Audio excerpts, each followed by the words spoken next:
Olá, bom dia pessoal.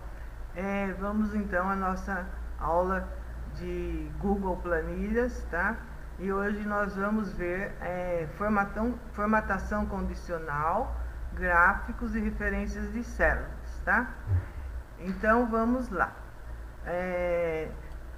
Essa parte que nós estamos é o tópico 3, tópico 2, tá? Nós estamos terminando a etapa 4 e a 5, inserindo gráficos, tá bom? Então vamos lá. O que são funções condicionais? As funções condicionais nos ajudam nas tomadas de decisões. Elas podem ser combinadas e aninhadas. Quer dizer, você pode colocar uma função condicional dentro de outra função, dependendo da situação. Vamos conhecer a função C, mas antes vamos ver a tabela dos operadores lógicos, tá?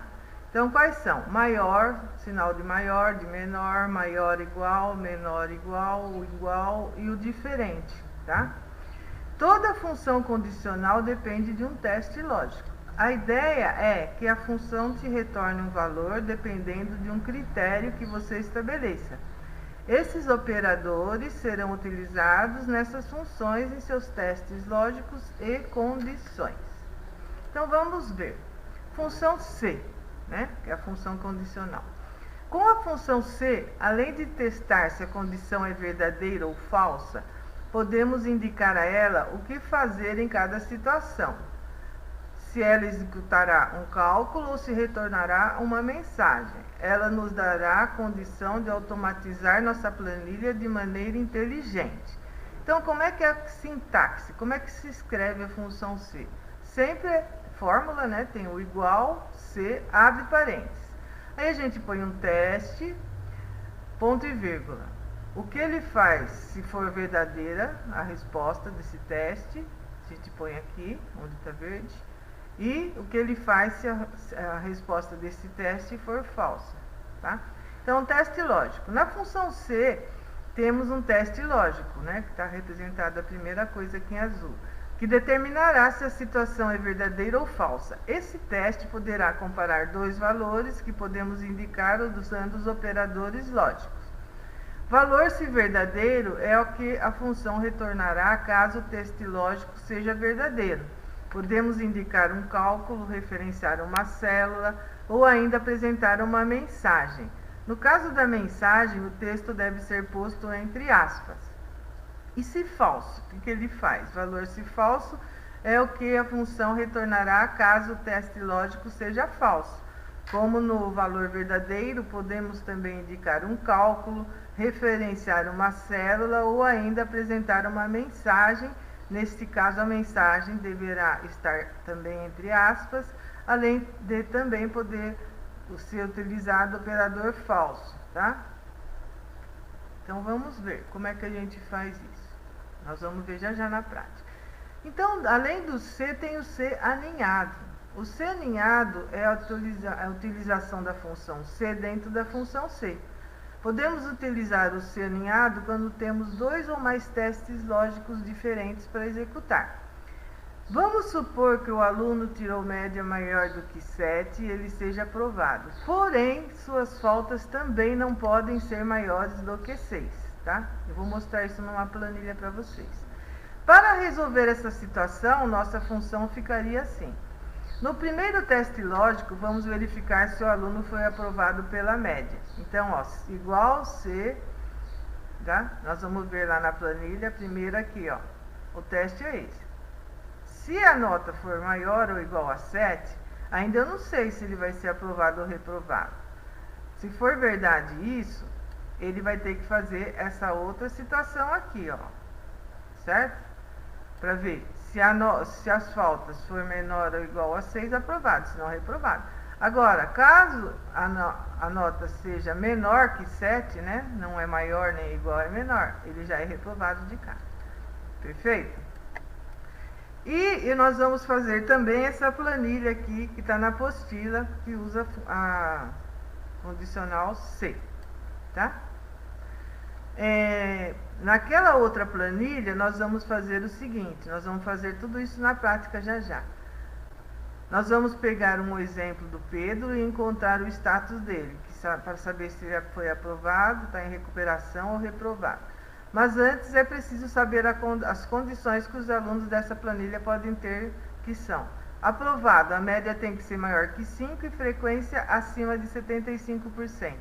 Recuperação, média entre 4 e 5 e reprovado, frequência que menor 75% ou média menor que 4.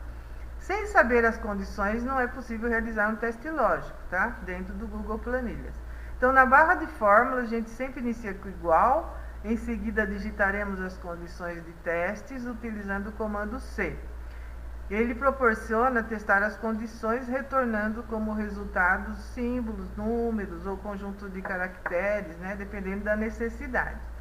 E a fórmula, então, para testar seria essa daqui. Igual a C. Falta de aluno for menor que 75%, ele já está reprovado. Agora, se não, se a falta de aluno for maior ou igual a 75%, tá? Então, ele vem aqui e vai ver a média. Se a média for maior que 5, aprovado. Se não, se a média for menor que 4, reprovado. Caso contrário, recuperação. Vamos ver, então, na prática, como é que faz essa planilha. O resultado vai ser esse. Eu estou pondo aqui porque isso daqui depois vocês façam como atividade, tá? Olá, pessoal. Então, voltando ao nosso exemplo da apostila. Então, como é que nós vamos montar o status com a fórmula C? Então, primeiro vocês montem a planilha. Toda essa parte aqui, ó, alunos, nota 1, nota 2, até faltas, vocês digitem igualzinho. Aí a média, vocês vão pôr a fórmula de média que eu já ensinei para vocês nas aulas anteriores. Então, a média, como é que se calcula? É a fórmula igual média. Eu quero a média. Primeiro eu ponho B3, ponto e vírgula, C3, nota 1, nota 2. E dou Enter. Ele vai fazer a soma dos dois, nota 1, nota 2, e divide por 2. Aí eu clico e puxo até onde eu quero que a fórmula repita. Perfeito? Então, a média vocês já sabem. Agora, nós vamos usar aqui, para montar o status, a fórmula C.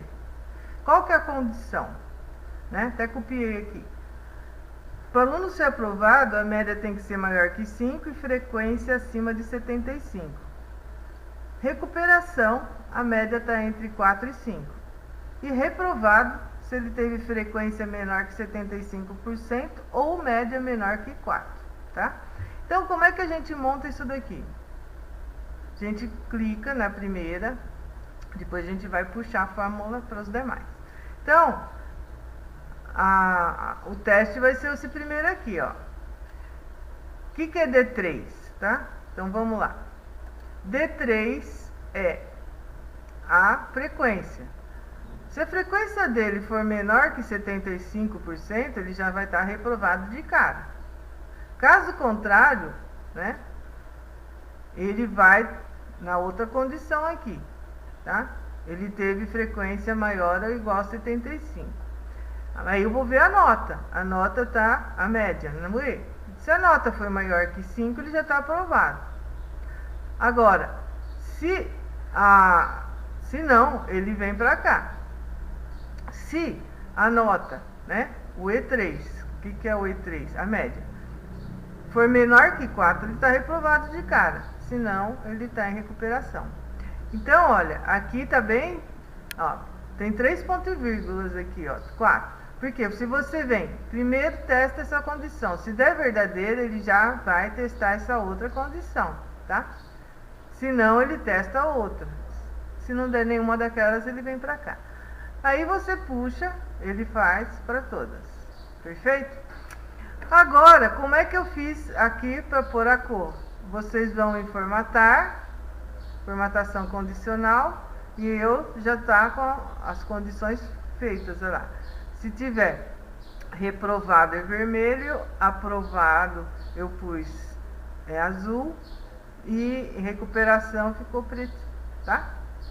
Se eu quero ver a regra é só clicar lá, ó. Foi o jeito que eu pus nas outras. Agora, gráfico, pessoal, é bem simples, tá? Como é que faz esse gráfico? Vocês eu peguei aqui, ó, marquei, tá? O status. Eu quero fazer um gráfico do status, tá? Bom, pessoal, então, agora vamos ver a parte de gráfico. Bem simples gráfico. Eu vou marcar a coluna status, vou em inserir gráfico, tá? Ele me trouxe esse gráfico, mas eu não quero esse gráfico de pizza. Eu quero esse gráfico de contagem de status código de barra, tá? Vou até fechar aqui. Agora eu vou clicar, dimensionar ele menorzinho, arrastar ele para cá para ficar aqui, junto com... Eu pus dois tipos de gráfico, né? Então, como é que eu faço? Olha, veio todas as cores azuis, mas tem jeito. Eu quero que reprovado, ó, 5, recuperação tem 5 e aprovado 3. O aprovado eu quero deixar em azul, mas o reprovado eu quero pôr em vermelho. Então, como é que eu faço? 2 cliques, tá? Em cima dele, tá? Ele tem que ficar marcado só ele, tá vendo? Ó? Tem que estar essa diferenciação. Aí eu vou aqui, reprovado, eu quero vermelho. E recuperação agora. 2 cliques aqui em recuperação, ó, ficou marcado só recuperação. Eu quero que a cor fique escurinha, que a recuperação tá cinza aqui. Pronto. E o aprovado em azul. Beleza, pessoal? Então, essa é a parte de gráfico. Eu pus mais um gráfico aqui, que vocês podem depois pôr. Você pode incluir quantos formatos de gráfico. Eu pus o mesmo resultado, mas como pizza, né? Em 3D. Então, essa aí, eu gostaria que vocês fizessem essa planilha também como atividade e mandasse pra gente. Perfeito, pessoal?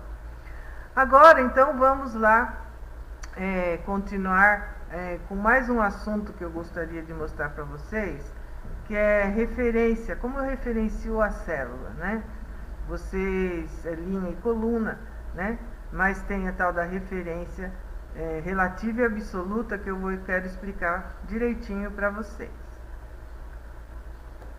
Bom, pessoal, referência de células relativas, absolutas e mistas. Quando se trabalha com planilhas, comumente usa-se fórmula. Nas fórmulas e funções, a gente usa o endereço da célula. É a partir dele que é possível identificar a célula ou o conjunto de células em que será trabalhado. Existem 3 tipos de referências: relativas, absolutas e mistas. O que são referências relativas? São aquelas que vocês já estão usando, né? São aquelas em que se altera as referências de células presentes em uma fórmula quando ela é copiada ou movida. Quando eu clico e arrasto, né, que aparece aquela cruzinha, por ser relativa, ela se adapta, né? Ela se ajusta à fórmula à nova localização.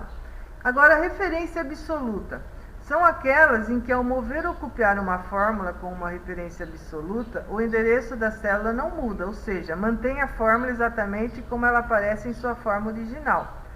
A referência absoluta é caracterizada pela presença de cifrões diante da letra da coluna ou do número da linha.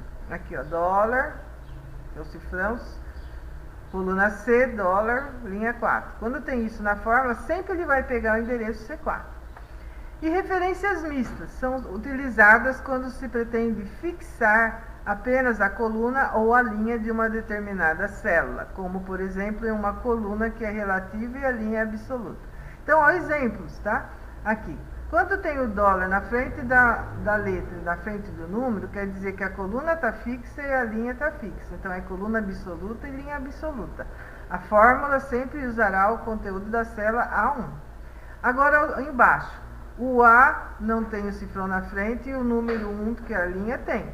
Então, é coluna relativa, a coluna muda conforme se ajusta quando eu puxo, e a linha não, a linha fixa fica fixa. Então, a fórmula ajusta a coluna e fixa a linha 1, sempre vai pegar a linha 1 daquela coluna. E o contrário, a coluna absoluta e linha relativa. Então, eu fixei a coluna e a linha vai variar conforme eu puxar a fórmula. Isso que quer dizer se vocês virem um cifrão. Então, como referencia uma célula ou um intervalo de célula? Uma referência identifica uma célula ou um intervalo de célula. Para usar a referência de uma célula, digita a linha e a coluna da célula. Vocês já estão usando. Para fazer referência ao intervalo de células, insira a referência da célula no canto superior esquerdo do intervalo, 2 pontos, e depois a referência da célula no canto inferior direito do intervalo. Então, exemplos. Fazer a referência, use aqui, ó. Você quer a célula na coluna A e linha 10, a 10. Intervalo de células na coluna A e linha 10 a 20. Isso aqui vocês já estão sabendo. Intervalo da célula na linha 15, coluna BE. Todas as células na linha 5, você pode usar só 5, 2.5. Todas as células na linha 5 a 10.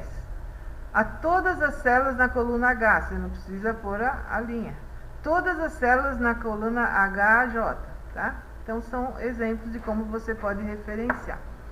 Então, voltando aqui, só para dar um exemplo para vocês da referência relativa, tá? Que é o que a gente usa hoje, né? Vamos ver aqui. É uma referência de célula, por exemplo, A1, aqui, que é usada em uma fórmula que se altera quando esta fórmula é copiada para outra célula ou intervalo.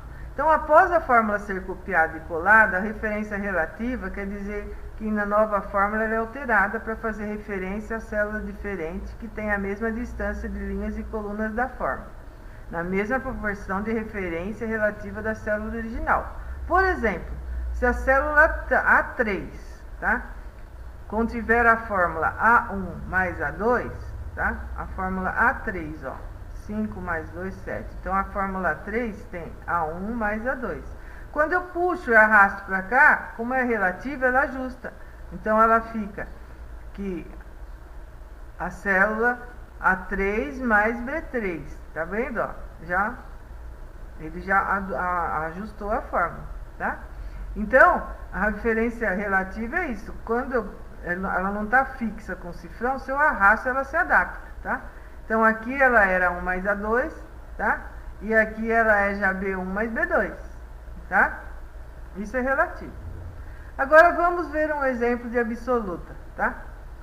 Absoluta é o endereço exato de uma célula que, independente se eu puxar a célula para outro lugar, ele não muda, tá? Então, vamos dizer que a gente tem uma planilha e que tem a porcentagem de aumento aqui, ó, dos veículos fixo, 15%, tá? Então, o preço estimado do carro, tá, seria B4 vezes E2. Aqui, ó, E2. Porque aqui, ó, 15%. Tá? Aí, se eu puxar para cá, tá, a gente vai ver que ele não vai ficar pegando sempre o E2. Ele vai se ajustar, tá? Vai mudar, tá? Então, concorda que a fórmula usada em C4 não pode ser copiada para C5? Ó, se eu copiar, porque o endereço da E2, ele não pode ser arrastado, senão ele vai ficar E3. Então, o que a gente faz é fixar esse endereço E2 na fórmula, tá vendo? Então, aqui, ó, B4 vezes E2, não posso deixar assim. Eu tenho que fazer, tá? A fórmula ficar sendo B4, aqui já que eu estou mostrando a B7, porque eu já arrastei, tá? Mas quando fica aqui, eu ponho multiplicado pelo E2, mas entre cifrão, para ele não mudar, porque quando eu puxar aqui, ó, B4, que estava aqui, ó, e puxar B5, B6, B7, o E2 não vai mudar, sempre vai pegar de lá. Então, isso que é absoluta. Então, pessoal, isso aí é o que eu queria passar. Depois nós vamos ver mais um pouquinho dessa parte absoluta para vocês fixarem mais, mas para vocês começarem a verificar que o Excel trabalha com referências, né, relativas, absolutas e mistas. Então, tentem fazer para me enviar aquele exercício do aluno, do status, e muito obrigada e até a próxima.